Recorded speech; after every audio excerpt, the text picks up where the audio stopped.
El grito no fue un sonido, sino un quiebre en el tiempo.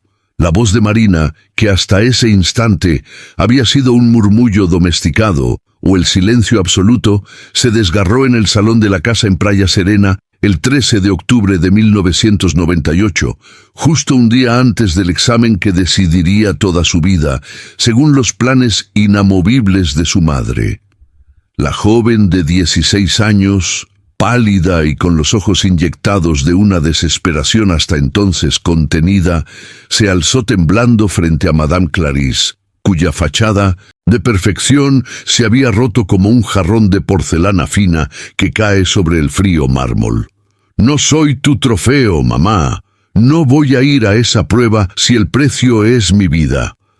La frase rebotó en las paredes cargadas de cuadros familiares y logros académicos, haciendo añicos la atmósfera de control asfixiante que había reinado en esa casa durante años. El reloj de pulsera de oro de Madame Clarisse, símbolo del tiempo que nunca debía desperdiciarse y del control implacable, cayó de su muñeca con un golpe sordo, y su tic-tac, que siempre había marcado el ritmo de la casa, se detuvo abruptamente en el suelo, dejando un vacío ensordecedor que el grito de Marina acababa de llenar.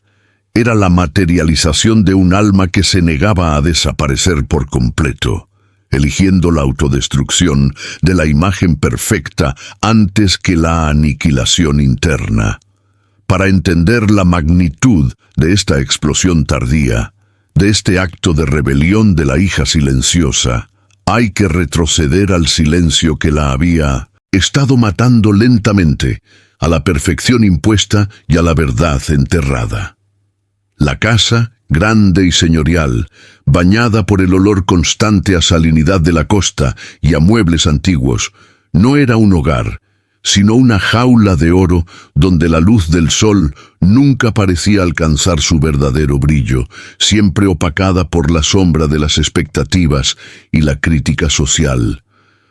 Allí, Marina había aprendido a ser invisible, a minimizar su dolor hasta hacerlo imperceptible, creyendo que la única forma de amor y aceptación que merecía era la que se ganaba con notas perfectas y obediencia absoluta. Era la estudiante brillante, la hija modelo, cuya mayor habilidad no era la memorización de datos, sino la negación de su propia existencia, transformando su esencia en una cáscara vacía destinada a cumplir con un destino que no era el suyo. Pero un cuerpo sometido siempre encuentra una forma de hablar, y el de Marina había comenzado a colapsar, transformando el miedo en ataques de pánico que la dejaban sin aliento, una advertencia física de que el silencio, esa polvareda emocional acumulada, ya no podía contener la verdad que clamaba por oxígeno. Si alguna vez sentiste que tu voz se perdía en el eco de las expectativas ajenas, suscríbete y cuéntanos, ¿desde qué rincón del mundo estás presenciando la explosión de Marina? Marina, a sus 16 años, cargaba el peso de una historia familiar no dicha, un legado de sueños postergados que su madre había proyectado sobre ella con una ferocidad casi religiosa. Desde niña se le había enseñado que la emoción era una debilidad y que el fracaso era una ofensa moral imperdonable, una mancha que deshonraría el impecable apellido. Su vida era un guión escrito por Madame Clarisse, una coreografía de deberes y logros que la había vaciado de sí misma, sustituyendo sus deseos por ambiciones ajenas. Internamente, Marina era un tumulto de angustia, una artista en secreto cuya única vía de escape era un cuaderno de tapa oscura, desgastado por el uso, donde escribía poemas crudos y desesperados sobre la asfixia, sobre la sensación de ser una extraña en su propio cuerpo, un refugio para su identidad oculta.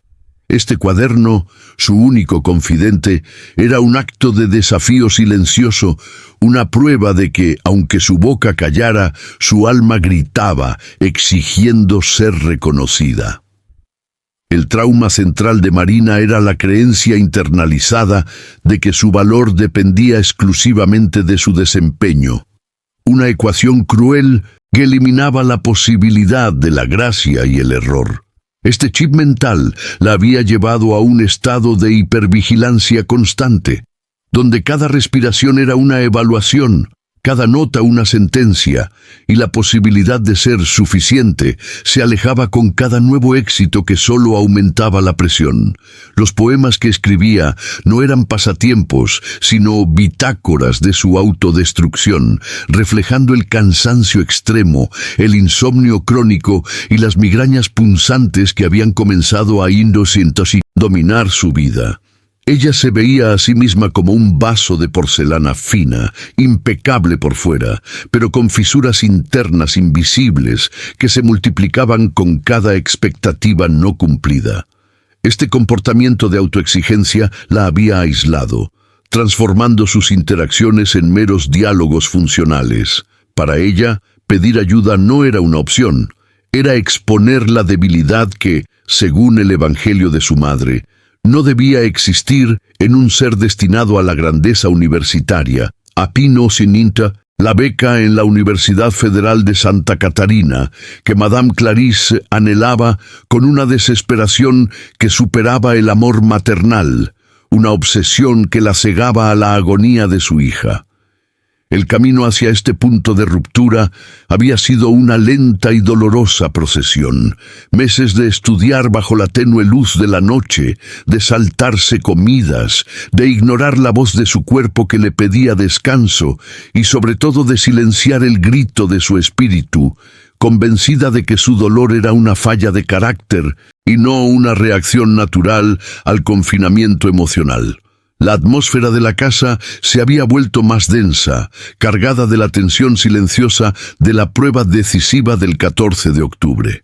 Cada paso de Marina en esa casa era un acto calculado para no provocar la furia o la decepción de su madre, una danza exhaustiva para mantener la paz superficial que era el único mandamiento familiar.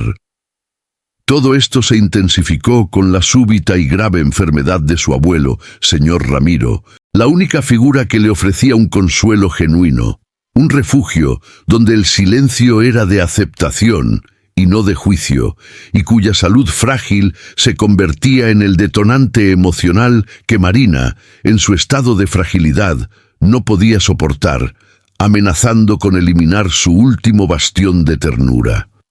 La aparición del profesor Diniz en la vida de Marina no fue un evento dramático, sino una grieta sutil en su muro de contención.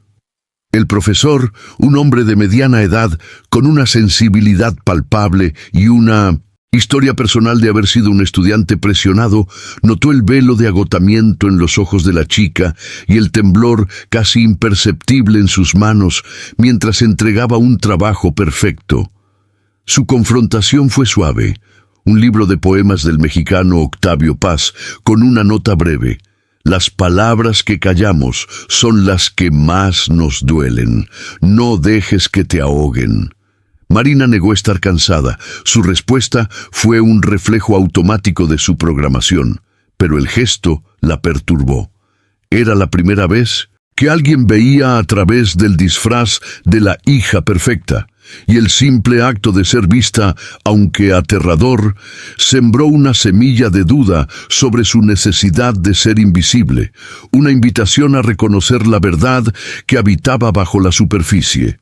El verdadero catalizador, sin embargo, fue doble: la enfermedad del señor Ramiro y el posterior descubrimiento de su secreto. El abuelo, ingresado de urgencia en el hospital, representaba para Marina la última conexión con una ternura sin condiciones, un ancla en la tormenta de sus obligaciones. Sus visitas se convirtieron en un ritual de súplica silenciosa, donde la joven imploraba al universo que no le quitara su único aliado, el único ser que la amaba por lo que era, no por lo que hacía. El silencio del hospital era diferente al de su casa. No era opresor, sino reflexivo, permitiendo que las emociones de Marina se agitaran sin la necesidad de esconderlas. ofreciendo un breve respiro a su espíritu atormentado, un contraste desolador con el ambiente gélido de su hogar. En una de esas visitas, el señor Ramiro, con un hilo de voz que parecía venir de un lugar muy lejano, logró susurrar una frase que la atravesó. «Habla, mi niña, no cometas mi error. El silencio pudre el alma, y es lo único de lo que me arrepiento».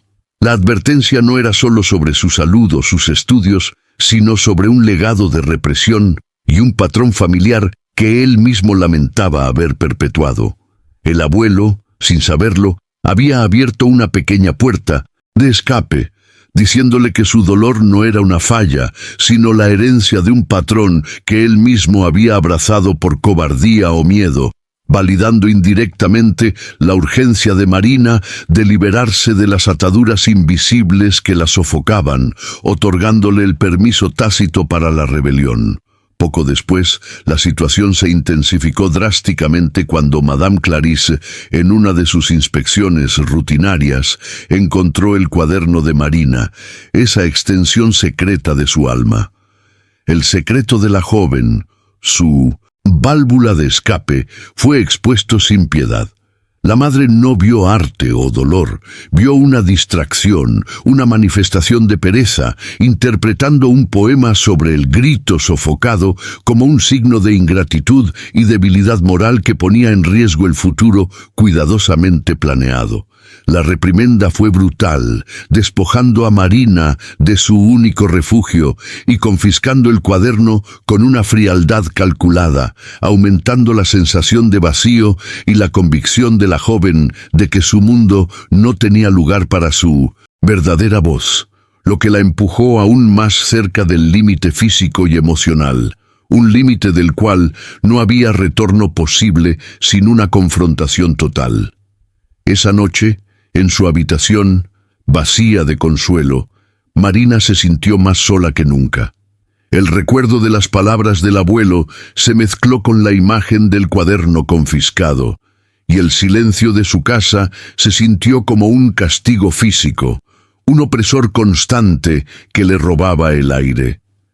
El vaso de porcelana estaba a punto de romperse, y la joven se encontraba en la encrucijada entre el honor de mantener la fachada y la desesperada necesidad de respirar. El miedo a la prueba del día siguiente no era el miedo al fracaso académico, sino el terror a tener que continuar viviendo en una mentira que la estaba consumiendo. Una mentira que ya había comenzado a manifestarse en síntomas físicos incontrolables que su mente ya no podía ignorar. El 13 de octubre, la víspera de la prueba, fue el día en que su cuerpo se rindió.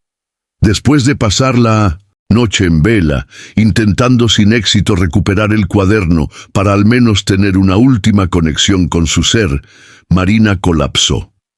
El ataque de pánico severo que la azotó no fue silencioso. Fue una sinfonía de espasmos, hiperventilación y un desmayo repentino que la dejó tendida en el suelo de su impecable habitación.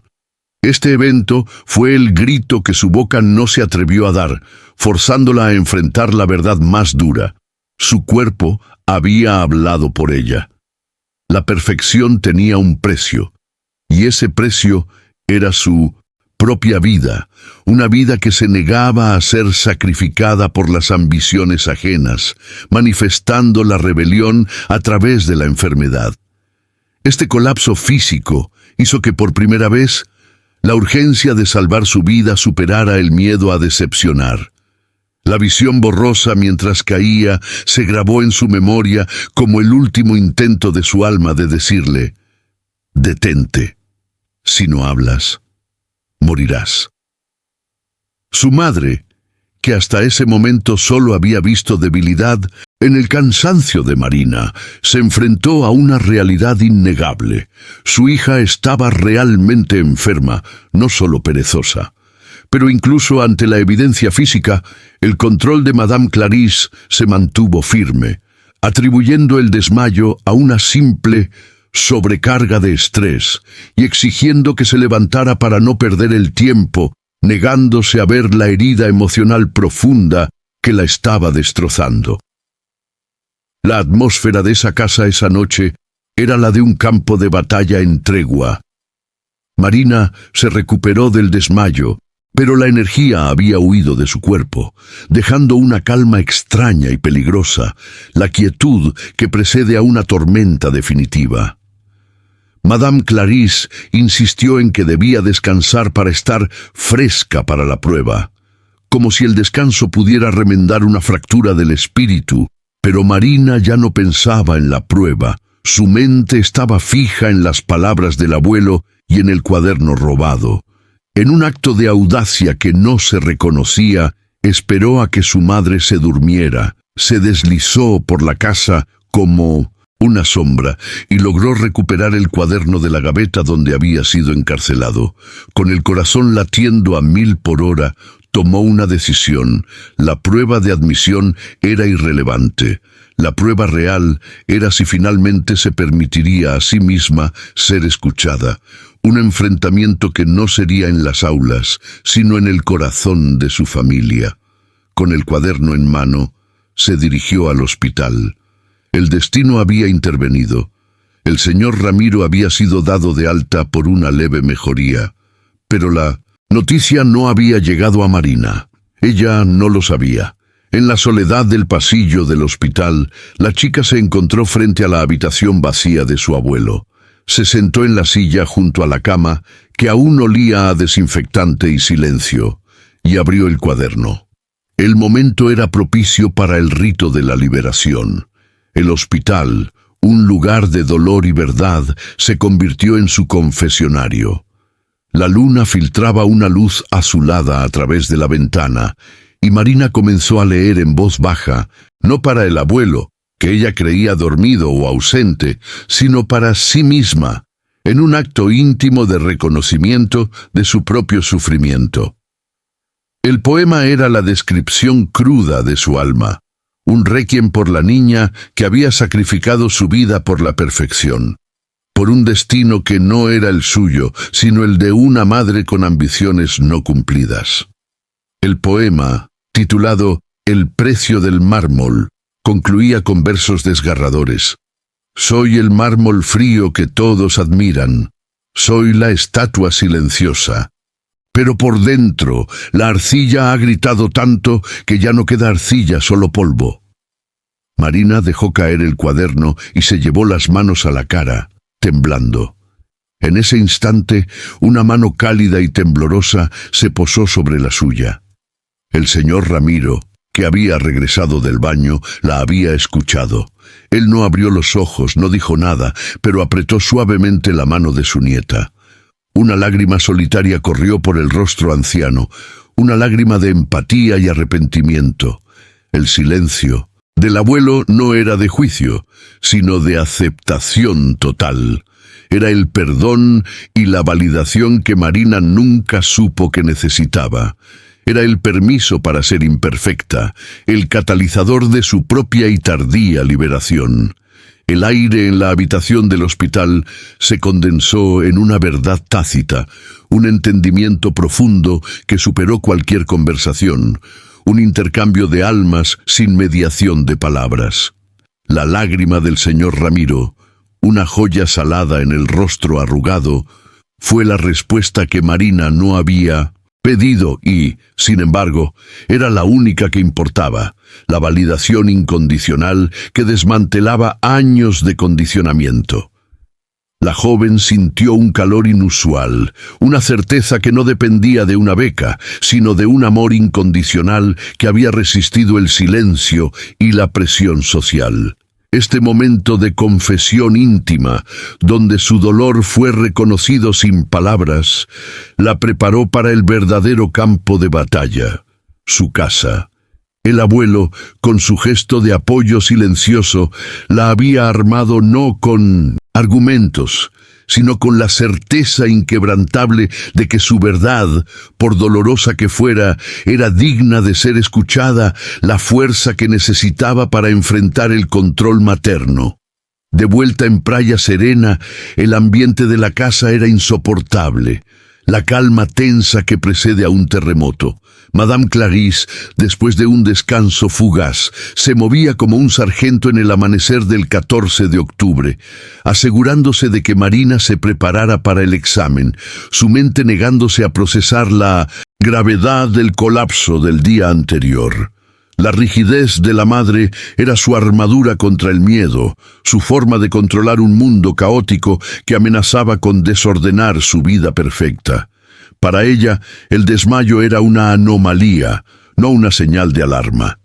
Ella había invertido toda su identidad en la perfección de su hija, y la idea de que Marina se retirara era una amenaza existencial, no solo a la reputación familiar, sino a la justificación de su propia vida de sacrificio y sueños postergados, lo cual la hacía particularmente peligrosa. La tensión interna de Marina se elevó hasta el punto de ruptura cuando Madame Clarisse, con el reloj de pulsera de nuevo en su sitio, símbolo de que el tiempo de la debilidad había terminado y el orden debía ser restablecido, se acercó a la joven con una taza de té, su voz peligrosamente suave.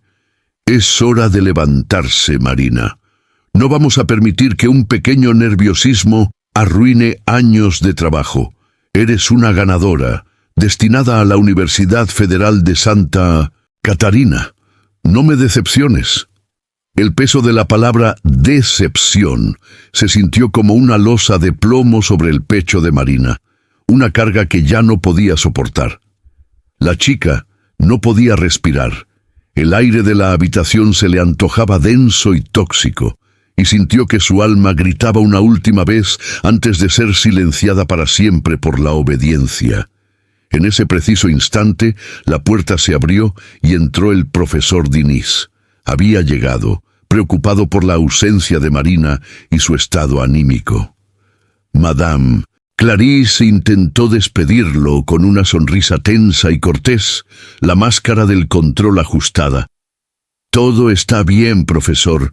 Un poco de estrés antes de la prueba, pero ya está lista. No hay nada de qué preocuparse». El profesor Diniz la miró con una seriedad que rompió el protocolo, una preocupación genuina reflejada en sus ojos, pero Marina no le dio tiempo a hablar. El aire se hizo pedazos y el límite fue cruzado con una furia largamente reprimida. Marina se levantó de la cama, pálida, con una calma espantosa en sus ojos, la transformación de la crisálida a la mariposa enfurecida. No hubo súplica ni justificación, solo una furia desesperada, una voz que no era la de la niña obediente, sino la del alma liberada. «¡Basta!», gritó, y esta vez el grito fue consciente, articulado, resonando con la fuerza de todos los años de silencio. «No voy a ir. No soy tu propiedad, ni tu segunda oportunidad, ni tu trofeo. Yo decido sobre mi vida y elijo no ir a esa prueba. Me rindo a tu perfección, mamá, porque el precio de ser tu hija perfecta es dejar de ser yo misma», declaró con una firmeza que mal reconocía. El profesor Diniz se quedó inmóvil, testigo de la catarsis. Madame Clarisse estaba completamente paralizada. Su rostro, por primera vez, no era una máscara de control, sino un mapa de incredulidad y dolor, la personificación del shock ante la pérdida total de dominio. El silencio que siguió a la explosión de Marina fue más ensordecedor que el grito. Era el sonido de años de mentiras desmoronándose, el colapso de una realidad cuidadosamente construida. Madame Clarisse intentó recuperarse, su voz temblando por la indignación y el miedo. «No sabes lo que dices. Estás histérica. Es la única forma de asegurar tu futuro. Lo hago por tu bien, ingrata». El uso del chantaje emocional, su arma más poderosa, fue el último intento desesperado por retomar el control de una situación que se le había escapado de las manos. Apelando a la culpa y a la obligación filial, tratando de revertir lo irreversible. En el pico de la tensión, la puerta se abrió de nuevo, y esta vez entró el señor Ramiro, apoyado en el profesor Diniz, quien lo había llevado a casa tras una breve mejoría.